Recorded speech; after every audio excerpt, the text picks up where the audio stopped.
Hi, வணக்கம். கந்த கடவுள் நமது சொந்த கடவுளை வணங்கி இப்போ ஒரு சோகமான நிகழ்ச்சி ரோபோ சங்கர் எல்லோரும் பார்த்துட்டே இருந்திருப்பீங்க.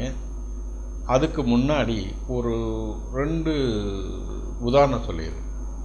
திருக்குறளை டச் பண்ணி சொல்லிடுறேன். வையத்துள் வாழ்வாங்கு வாழ்பவன் வானுரையும் தெய்வத்துள் வைக்கப்படும். நல்லா கேட்டுங்க. வையத்துள் வாழ்வாங்கு வாழ்பவன் வானுரையும் தெய்வத்துள் வைக்கப்படும் அப்படின்னாலே இறக்கப்படும் ஒரு பொருள் இருக்கு. வைக்கப்படும்னா இறக்கப்படும். ஏதாவது குற்றங்கள் நிகழ்ந்தால் திரும்பி நீ பிறக்கணும். ஆனால் அதே திருவள்ளுவர் சொல்லியிருக்கார், யான் எனது செருக்கு அறுப்பான் வானோர்க்கு உயர்ந்த உலகம் புகழ். வானோர்க்கு உயர்ந்த உலகம் புகழ் அப்படின்னா புகுதல் உண்டு வருவதில்லை. அதான் மோட்ச உலகம். சங்கர் அந்த மோட்ச உலகத்துக்கு போயிருப்பான்னு தான் நினைக்கிறோம். ஓகேவா? அதாவது யாமறிந்த மொழிகளிலே தமிழ் மொழி போல் இனிதாவது எங்கும் காணோன்னு சொன்னான் பாரதி. தெரிஞ்சுதான் எல்லா மொழியும் படிச்சுட்டு உண்மையை மட்டும்தான் பேசுவான் பாரதி. என்ன ஏன் சொல்கிறேன்னா, தமிழ் அப்படி இனிமை. ரோபோ சங்கருக்கு போகிறதுக்கு முன்னாடி சொல்கிறேன், வினைத்தொகை அப்படின்னா 3 பொருளை சொல்லுது. யாரா படிக்கிறானா? வினைத்தொகை. அந்த காலத்து பசங்களை கேட்டால் சொல்லுவான், ஆமாம் சார் எனக்கு உதாரணம் தெரியும். எங்கள் தாத்தாவை சுட்ட காடு, எங்கள் அப்பனை சுடுகின்ற காடு, என்னையும் சுடுகாடு, 3க்கு சேர்த்து சுடுகாடு. இதே உதாரணத்தை கர்ணன்கிட்ட சொல்கிறேன்.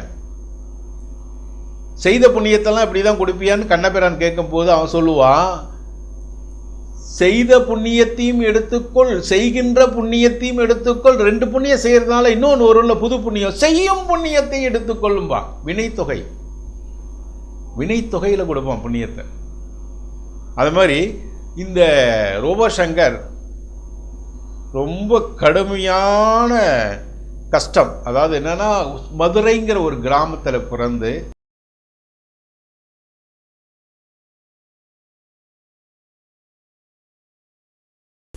நல்லா கேட்டுங்க, மதுரைங்கிற ஒரு கிராமத்தில் பிறந்து இளமையிலேயே அவருக்கு இந்த உடம்பை பில்டப் பண்ணும், பாடி எக்ஸசைஸ் பண்ணும். அதெல்லாம் இறைவன் கொடுத்த கருணை. அது நம்மளால் இயற்கையாக ஒன்றுமே நடக்காது. என்ன நான் பேசுகிறேன்னா எல்லாம் அங்கேருந்து வர்றது தான்.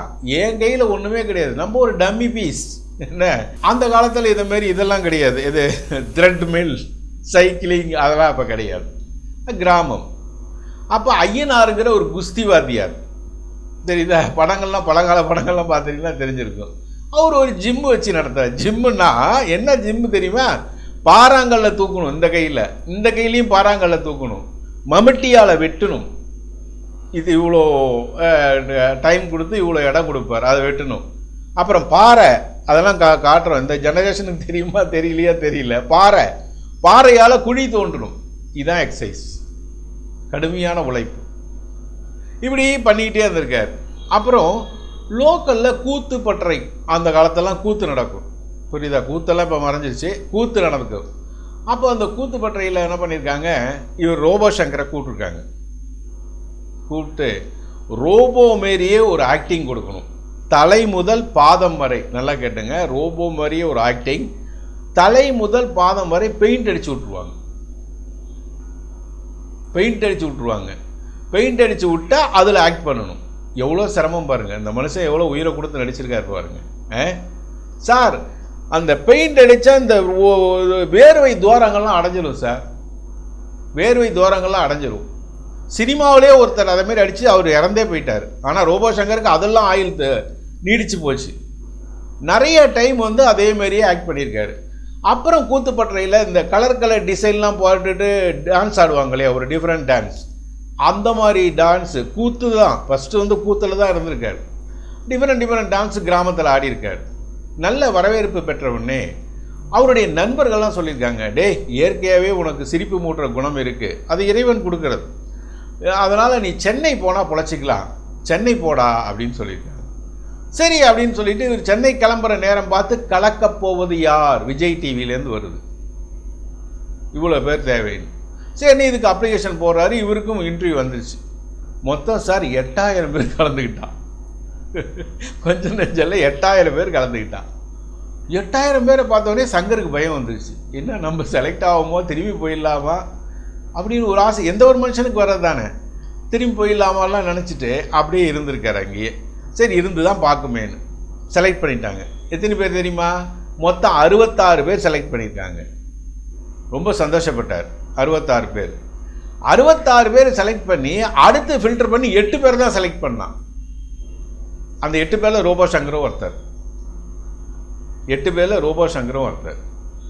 அதுலேயும் இல்லை, கலக்க போவது யாரு விஜய் டிவியில் முதல் ப்ரோக்ராம் முதல் ஷோ சங்கர் தான் பண்ணுறாரு. இந்த ரோபோ தான் சரியான ஹிட்டு.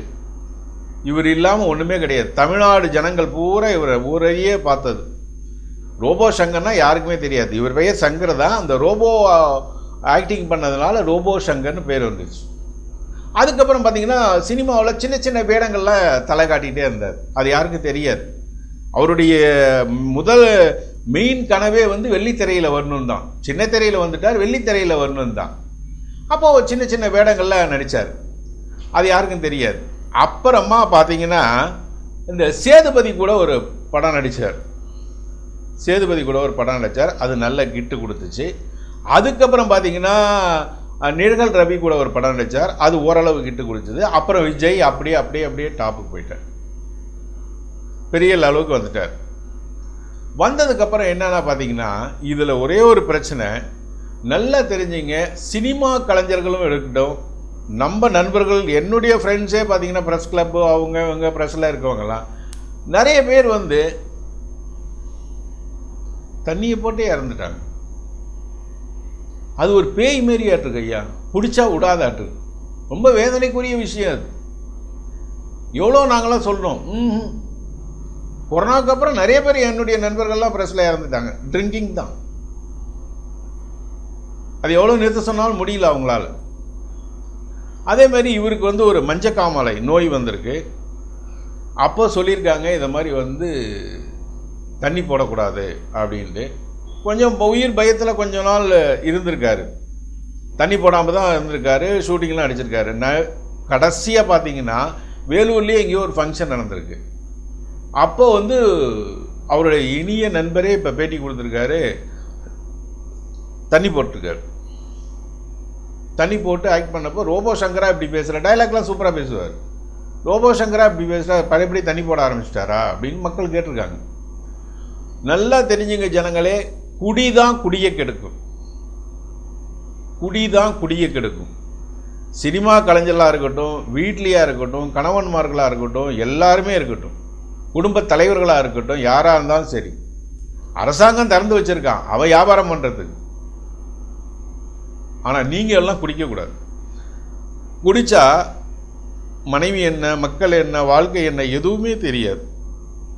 பாருங்கள், ஒரு சிறப்பான கலைஞர் ரோமங்கள்லாம் மூடி பெயிண்ட் அடித்து என்ன வேர்வையே வெளில வராதுங்க அப்படின்னு தான் செத்துருவாங்க. இவருக்கு நிறைய டைம் போட்டிருக்காங்க. அப்போல்லாம் பகவான் காப்பாற்றிருக்கார். முதல் தாட்டி இதை மாதிரி போனோடனே அப்புறம் கட்டாகி லிவர் வேற கட் பண்ணி விட்டு அதே லிவர் மட்டும் வளர்ச்சி அடைகிற தன்மை பகவான் ஒரு வாட்டி கொடுத்துருக்காரு. வளர்ச்சி அடைகிற தன்மை இருக்குது. அதை ஜாயின் பண்ணி விட்டுட்டாங்க. அப்பயே டாக்டர்ஸ்லாம் சொல்லியிருக்காங்க இனிமேல் தண்ணி போடக்கூடாதுன்னு. என்ன நல்லா தெரிஞ்சுங்க, லிவருக்கும் கிட்னி எல்லாத்துக்குமே சம்மந்தம் இருக்குது. ஏன்? இன்சுலின் சுரக்காதனால தான், லிவரில் இன்சுலின் சுரக்காதனால தான் சுகர் வருது. நல்லா தெரியுதா? சுகர் வருது. இன்சுலின் லிவருக்கும் ட்ரிங்கிங்க்கும் ரொம்ப ஓவர் டேஞ்சர். சுகரும் இருக்குது, தண்ணியும் போட்டுப்பேன்னா ஆயில் கம்மி. சுகரும் இருக்குது, நான் தண்ணியும் போட்டுப்பேன், மாத்திரையும் போட்டுப்பேன், எப்படி கேட்கும்? சுகர் இருக்கு, மாத்திரை போட்டாலே கண்ட்ரோல் ஆக மாட்டேங்குது, நீ தண்ணியும் போட்டுக்கிட்டீங்கன்னா. அதேமாரி மஞ்சக்காமால வந்தவன் 6 மாதம், நல்லா தெரிஞ்சுங்க, 6 மாதம் தண்ணியும் போடக்கூடாது, கறி மீன் முட்டை அது மாதிரி எதுவுமே சாப்பிடக்கூடாது, அசைவ இது எதுவுமே சாப்பிடக்கூடாது. இதெல்லாம் அந்த காலத்துலேருந்தே சொல்லிக்கிட்டே தான் வராங்க. கறி மீன் முட்டையும் சாப்பிட்டு தண்ணியும் போட்டால் எப்படி? அதுதான் இவருடைய உயிருக்கு உலை வைத்தது. இப்போ இந்த குடும்பம் பூரா அழுகுது. பார்த்தா நமக்கே கஷ்டமாக இருக்கு. ஆடுகிற ஆட்டமும் ஓடுகிற ஓட்டமும் ஒரு நாள் தெரியும், கூடுகின்ற கூட்டம் நாம் பட்டினத்தார். ஆடுகிற ஆட்டமும் ஓடுகிற ஓட்டமும் கூடுகின்ற கூட்டம் தான் தெரியும்னா. இப்போ கூட்டம் வருதே, ஏன் நிறைய நல்லது பண்ணியிருக்க. நல்ல மனிதர்கள்லாம் இப்படி இழக்குதே சினிமா உலகங்கிறப்ப ரொம்ப வேதனையா இருக்கு. ஏன்னா இந்த தண்ணிங்கிறது அப்படி அழிச்சிருது. அவன் நல்லவன் கெட்டவன் அரசன் ஆண்டி அதெல்லாம் கிடையாது. எவனா இருந்தாலும் ஒரே போடு, சீக்கிரம் போய் ஏறு. வினை வருது ஒரு பக்கம், வினையை தானா வர வச்சுக்கிறது இன்னொரு பக்கம். இது வினையை தானா வர வச்சுக்கிறது. என்ன சார் சொல்ல முடியும்? யார் சொல்லியும் கேட்க முடியாது. அது பேய். சில நேரம் பேய் கூட மந்திரவாதிட்ட போனால் கிளியர் ஆகுமான்னு தெரியல. இந்த பேய் விடாது. 6 மணி ஆச்சுன்னா அப்படியே ஆரம்பிச்சிடறான்.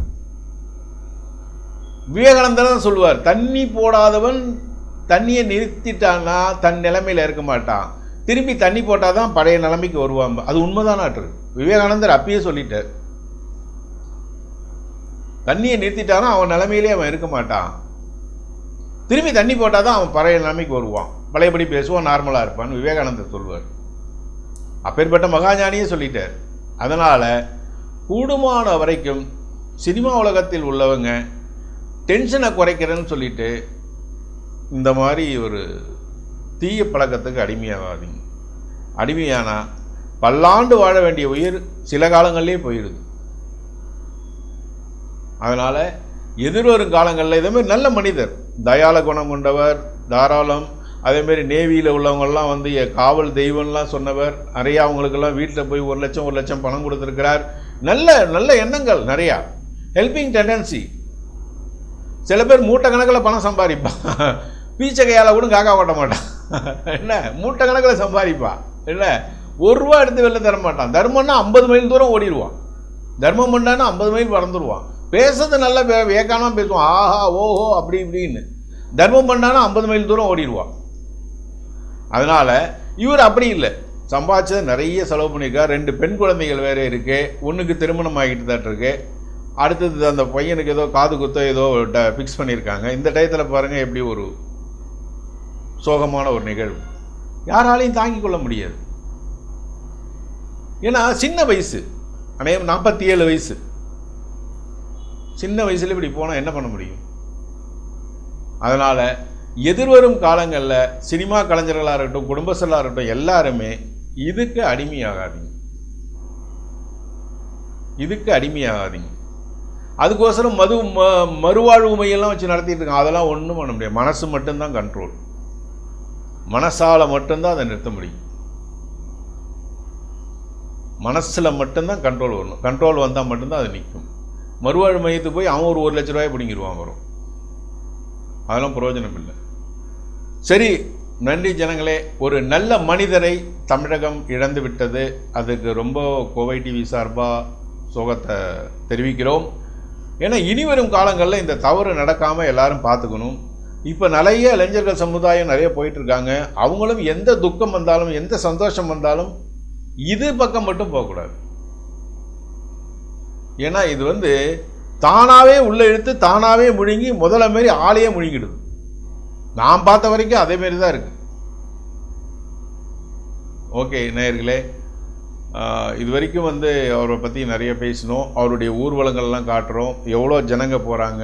அதே தான் சொன்னேன், பட்டினத்தார் சொன்னதான் சொல்கிறேன். ஆடுகிற ஆட்டமும் ஓடுகிற ஓட்டமும் கூடுகிற கூட்டத்தில் தான் தெரியும் பட்டினத்தார். அதே கூடுற கூட்டம் பாருங்கள், அவ்வளோ கூட்டம் போகுது. நல்ல மனிதர். அதேமாதிரி எஸ்பிபி பாலசுப்ரமணியம் அந்த போய் பார்த்தோம், அவ்வளோ ஜனங்க, கொரோனாவிலையும் அவ்வளோ ஜனங்க கூடினாங்க. நல்ல மனிதர், நல்ல உள்ளம். நல்ல உள்ளம் கொண்டவங்களுக்கு எந்த குறையும் வராது. அதேமாரி நான் சொன்ன மாதிரி வானோருக்கு உயர்ந்த உலகம் புகுந்துருவார், புகுதல் உண்டு வருவதில்லை, சொர்க்கம்தான். அதில் எந்த மாற்றமும் இல்லை. நல்ல மனிதர்கள்லாம் அப்படி தான் நடக்கும். நன்றி, வணக்கம். சித்தரின் மெய்சிலுக்கும் அனுபவங்கள் என்று முன்னரே கூறியிருந்தோம் அல்லவா? அந்த உண்மையை உங்களுக்கு சொல்ல வேண்டாமா? அந்த சித்தர் நேரடியாக அந்த அம்மனுக்கு அபிஷேகம் செய்யும் போது அந்த அம்பாள் பாம்பு ரூபத்தில் எழுந்தருளியிருக்கிறாள். அந்த காட்சிகளை இப்போது நீங்கள் பார்த்து கொண்டிருக்கிறீர்கள். அந்த பாம்பு ரூபத்தில் எழுந்திருக்கும் அம்பாளை இந்த சித்தர் பாலால் அபிஷேகம் பண்ணுகிறார், சந்தனத்தால் அபிஷேகம் பண்ணுகிறார். என்னதான் ஜீவன் இருந்தாலும் ஐந்தறிவு படைத்த ஜீவன், தெய்வத்தினுடைய பாம்பு இல்லை என்றால் யாராயிருந்தாலும் தீண்டும்.